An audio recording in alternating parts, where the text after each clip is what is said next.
Well, we all know there is a political war that has been on. In the latest, we are now told that BJP has decided to move the no confidence motion against the Ashok Gehlot government. This in the run-up to assembly session starting tomorrow. Meanwhile, Congress has revoked the suspension of two of its rebel MLAs. They are now welcome back to the Congress party. Meanwhile, also in Supreme Court, they refused to interfere in the BSP MLA merger case, which meant it was a huge relief for the Gehlot government as the High Court had already ruled in his favour. Meanwhile, all eyes in just about an hour's time from now, the Congress party crucial meeting will begin. Sachin Pilot, Ashok Gehlot, will they finally see each other face to face after the much bitter rivalry that we've seen between the two of them? So those are the top 5 developments at the moment coming in from Rajasthan. Harsha Kumari Singh with us to talk us through all of them really. Harsha, on the first one, BJP did not meet all this while, shipped off his MLAs away. They were on, we were told, some spiritual tour. They are now back. Vasundhara Raje has also, made an appearance after so long, and now a no confidence motion. What does this mean for the assembly session starting tomorrow? Well, it was quite clear with the assembly session tomorrow. In fact, there was all likelihood that the Congress would actually move for a trust vote. Because, when you have a no confidence motion or a trust vote and you win that, then another one cannot be brought against you for 6 months. So clearly in the numbers game, Ashok Gehlot had wanted all along to call an assembly session. Remember the number of times he went to the governor.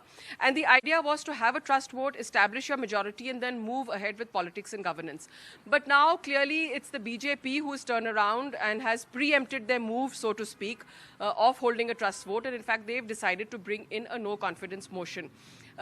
It's going to be very interesting to watch that because, about 18 BJP MLAs had to be shipped out to Somnath and elsewhere in Gujarat. They are now back. But the BJP had, ahead of that assembly session, decided to actually keep their MLAs in a hotel. Then when the Congress rebels decided to return to the fold, they thought there's no point in that.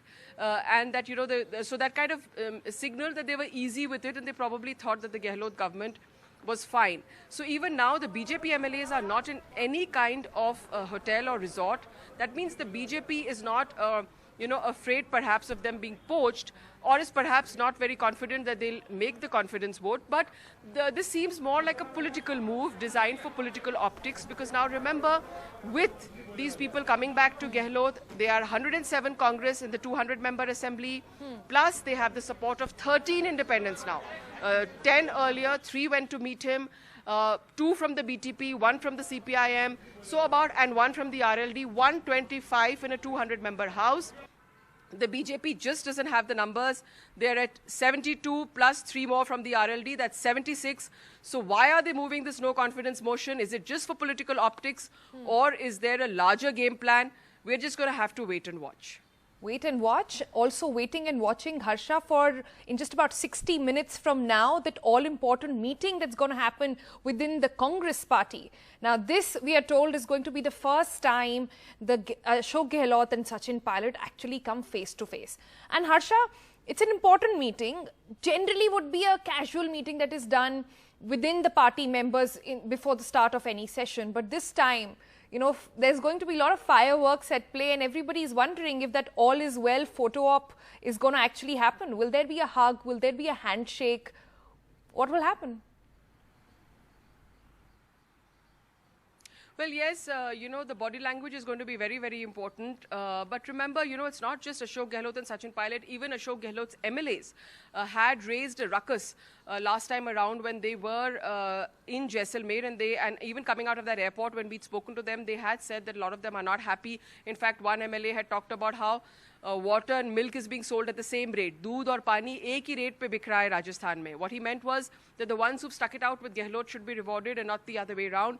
So, what is going to be the body language between all of them is going to be interesting to see. Of course, both Ashok Gehlot and Sachin Pilot are very good at, flashing those signs and thumbs ups. But we know that the fault lines do remain, and we also know that it's going to take a while for this bitterness to be worked out. What kind of role is Sachin given in Rajasthan or outside? How are his people accommodated? That's what will give us an indication in the coming week or so as to exactly how Congress has managed to resolve, and if at all successfully, this entire issue. Say that at the moment the focus seems to be on having a stable Congress government in Rajasthan, and then perhaps figure out what the future of these two leaders are. It seems to be a sort of buying the time exercise, because as you mentioned earlier, there is, once a floor test happened, for 6 months they can't have another one. Yes, absolutely. So that's, I think, what the Congress wants also, that they have a floor test and then get down to the business of sorting out their various issues at level of governance, at the level of ministerial. They've changed their PCC president. They've removed people from the cabinet. They need to do a cabinet expansion. Those 6 BSP MLAs, for me, I think they're the most important people. I've been covering them very doggedly. So will those 6 BSP MLAs, former BSP MLAs, be accommodated or not? They've been very, very patient so far, going along with the Congress everywhere. So, Ashok Gehlot will have to do a lot of political maneuvering to make sure that everything is in order, and he probably needs time for that. So the BJP moving a no confidence motion without having the numbers, clearly I think the Gehlot government, that's a preemptive move, but Ashok Gehlot himself would like to go in for a trust vote.